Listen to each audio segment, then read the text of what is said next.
Hey everybody, Patty Ann here.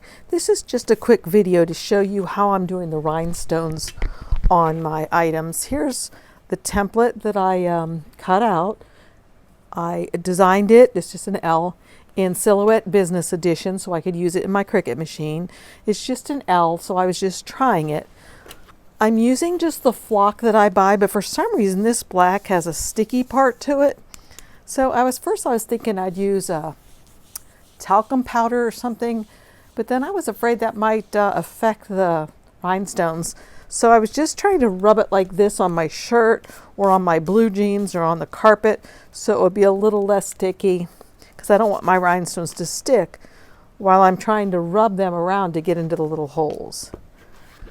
So I'm just going to put it on the little 3 toddler t-shirt that I worked on the other day. I'm going to put it on the sleeve.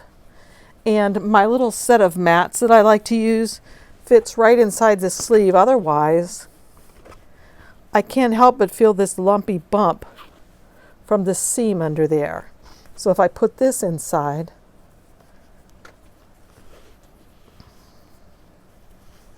I can't feel it. And I'm going to center that seam right down the middle. There we go. Perfect. All right, so my EasyPress is ready. I'm just going to heat this for a few seconds to preheat it. Okay, so the first thing I'm going to do is I'm going to put on the flock that I actually cut out, and the rhinestones are going to go in the center of this. So I'll put that right there. And I'm going to do this for the full 20 seconds.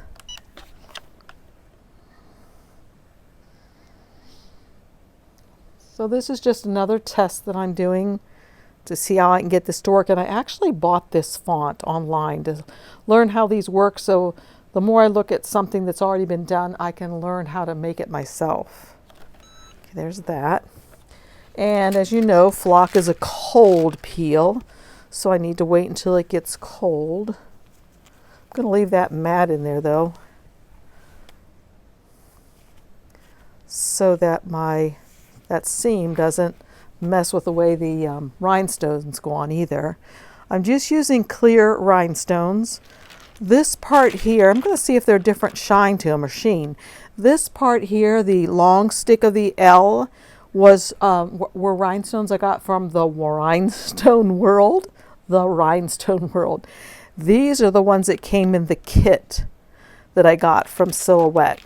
And I'm just going to take them out in the sun later and see if I can tell any difference between the sheen of the two of them. Okay, this is pretty cold. It's supposed to be a cold peel. I'm going to try to peel it and see how it works, because I do still have to put the rhinestones on. Okay, that looks great. And now see, this is a little tiny piece. I won't have trouble with this like I had with that great big piece.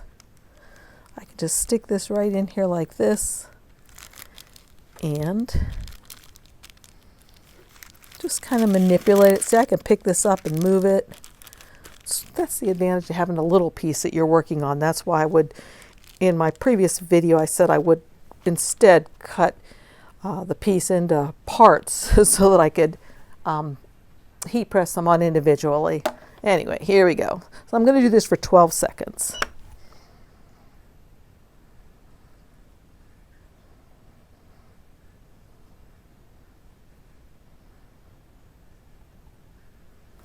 Okay, there we go. And I'll take the little pad out. I should be able to just peel this right off. Okay, that looks great. That looks really pretty. You probably can't see any bling.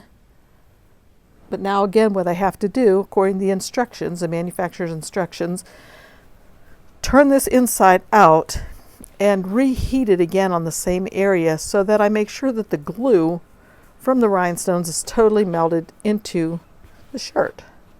Now I feel that bump there for the seam, but it shouldn't bother it now since I've already done this once. So another 10 or 12 seconds.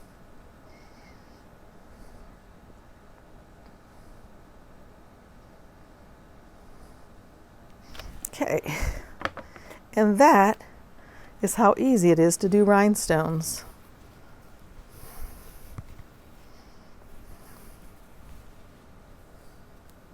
And again, you probably can't see the sheen, but with your bare eye, it's really pretty. So if there was a whole name, wouldn't that be pretty if I had a name across here? I was going to do one for my sister-in-law. She likes to do yoga that says Namaste. Could be one that says cheer. Lots of options with this. Anyway, thanks for joining me. If you like my videos, please give me a thumbs up and subscribe and share this with your friends. Remember, these things that I'm showing today, if you have the business edition, which isn't that costly, you can use it with your Cricut machine, I believe with your Scan and Cut, and all Silhouette machines.